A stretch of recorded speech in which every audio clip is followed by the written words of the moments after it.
મકર સ્નાન માઘ સ્નાન માટે કલ્પવાસમાં લોકો આવે, એમાં દેવતાઓ આવે, અસુરો આવે, બધા જ આવે, કિન્નરો આવે, આખો અખાડો આવે.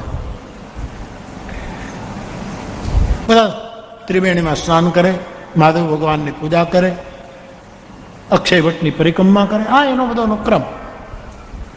એક વખત આવો કુંભ ભરાયો પ્રયાગમાં.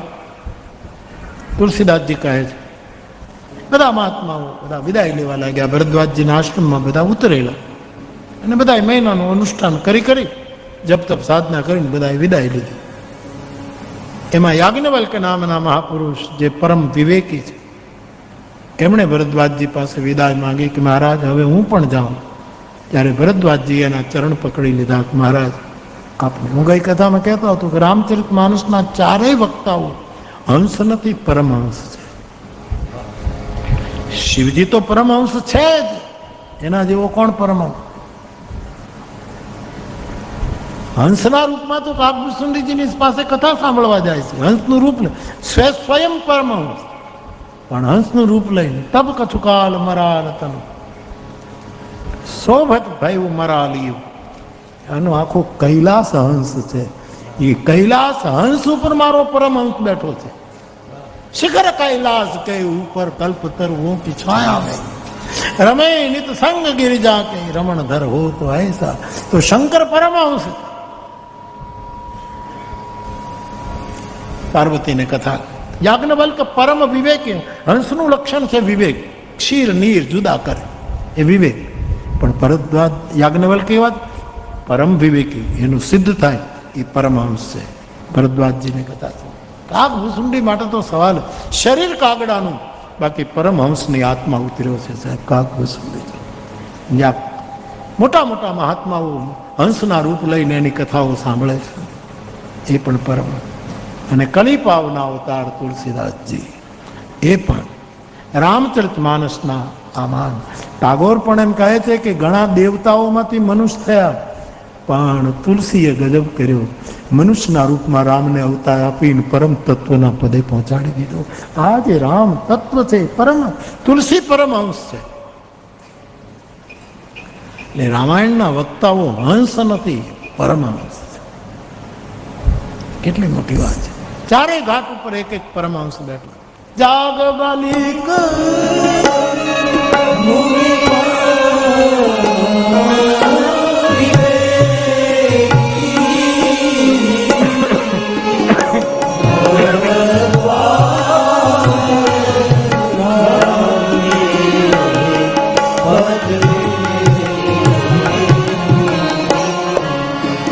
યાજ્ઞવલ્ક મહારાજ પરમહંસ છે. ભરદ્વાજજી એમને રોક્યા કે મહારાજ આપને રજા નહીં આપો. બોલે હું પણ મહેમાન હતો, મારે જવું. યાજ્ઞવલ્ક એટલે બહુ જ મોટું નામ આપણા અધ્યાત્મ જગતનું સાહેબ. એની તોલે કોઈ નહીં આવે. યાજ્ઞવલ્કની તોલે ગજબ છે. એના નામે આખી સ્મૃતિ છે, યાજ્ઞવલ્ક સ્મૃતિ. દેશ કાળ અને અવસર પ્રમાણે, પાત્ર પ્રમાણે યાજ્ઞવલ્કએ જે સૂત્રોની રચના કરી છે અદ્ભુત છે. પરમ વિવેક.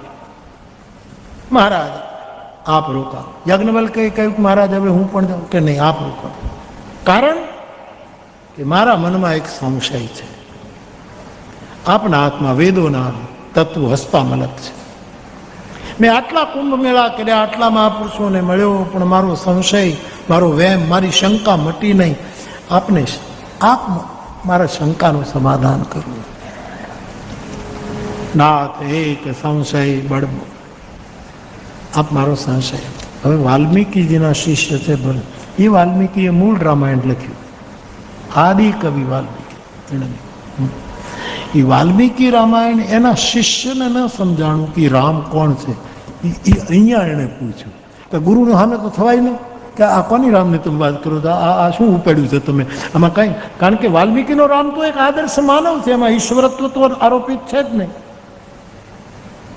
અને ભરદ્વાજજીને જેને રામ પદ અતિ અનુરાગા, રામચરણનો પ્રેમ છે, એટલે એને જાણવું છે કે હું જેને પ્રેમ કરું છું એ રામ તત્વનો ગર્ભ ક્યાં છે, એ રામ તત્વની ગહેરાઈ ક્યાં છે. એટલે વાલ્મીકીના શિષ્ય આદિ રામાયણ તો એના ગુરુ પાસે નહીં ભણ્યા હોય. વાલ્મીકી રામાયણ તો એને બેઠા બેઠા નહીં ભણાવ્યું હોય, એક એક શ્લોક ભણાવ્યો હશે. સુંદરકાંડ તો આખો ભરદ્વાજજી મોઢે હતું.